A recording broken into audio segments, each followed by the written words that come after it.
নমস্কাৰ প্ৰিয় বন্ধু বান্ধৱীসকল, নিশ্চয় আপোনালোক ভালে আছে। ভক্তি দৰ্শন অসম চেনেলে পুনৰবাৰ স্বাগতম জনাই আজি আপোনালোকৰ মাজলৈ এটা অতি গুৰুত্বপূৰ্ণ ভিডিঅ' বনাই লৈ আহিছোঁ। আগন্তুক 6 মাহলৈ শনিৰ কুপ্ৰভাৱত পৰিব পৰা 3টা ৰাশিৰ বিষয়ে লৈ আহিছোঁ। শনি, ৰাহু, কেতুৰ প্ৰভাৱত কোনকেইটা ৰাশি দিশৰা হৈ পৰিব এই বিষয়ক এটা ভিডিঅ' বনাই লৈ আহিছোঁ। আহকচোন আজি এই ৰাশি 3টাৰ বিষয়ে জানি লওঁ, আৰু ভিডিঅ'টো যদি আপোনালোকে ভাল পায় তেতিয়াহ'লে মোৰ চেনেলটো ছাবস্ক্ৰাইব কৰি দিব আৰু লাইক কৰি দিব। আহকচোন আজি ভিডিঅ'টোৰ মাজলৈ আগবাঢ়ি যাওঁ। বৈদিক জ্যোতিষ শাস্ত্ৰৰ মতে শনি, ৰাহু আৰু কেতুৱে সকলো লোকৰ জীৱনতে গভীৰ প্ৰভাৱ পেলায়। 17 জুনৰ পৰা কুম্ভ ৰাশিত পশ্চাদগামী হ'বলৈ গৈ আছে। শনিৰ লগতে ৰাহু আৰু কেতুৱে এই সময়ত পশ্চাদগামী অৱস্থাতে থাকিব। ৰাহু আৰু কেতু হৈছে এনে দুই গ্ৰহ যি সদায় বিপৰীত গতিত চলাচল কৰে। এনেদৰে পৰৱৰ্তী 6 মাহৰ বাবে 3টা মুখ্য গ্ৰহ বিপৰীত গতিত আগবাঢ়িব। 3টা গ্ৰহৰ পশ্চাদগামী গতিৰ বাবে ইয়াৰ প্ৰভাৱ সকলো ৰাশিৰ লোকৰ ক্ষেত্ৰতে পৰিব, কিন্তু মুঠ 12টা ৰাশিৰ বিশেষ 3টা ৰাশিৰ লোকসকলৰ ওপৰত পৰৱৰ্তী 6 মাহৰ একেবাৰে নেতিবাচক প্ৰভাৱ পৰিব।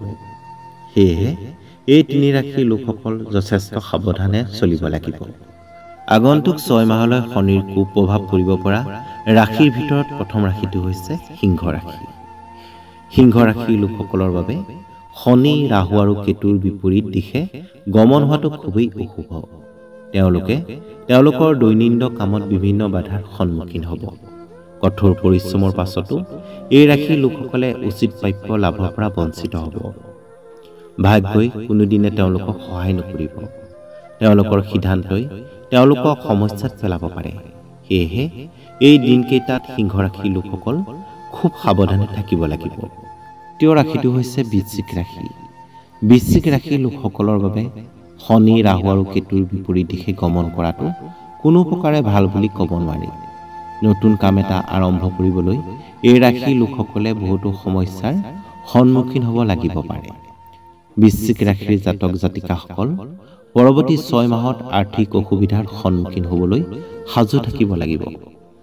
কোনো কামতে তেওঁলোকে সফলতা নাপায়। যিসকলে আংশিক দায়িত্বত ব্যৱসায় কৰি আছে তেওঁলোকৰ বাবেও আগন্তুক সময় ভাল নহ'ব। তদুপৰি কৰ্মক্ষেত্ৰত কামৰ বোজাৰ বাবে মানসিক সমস্যাৰ সন্মুখীন হ'ব লগা হ'ব পাৰে।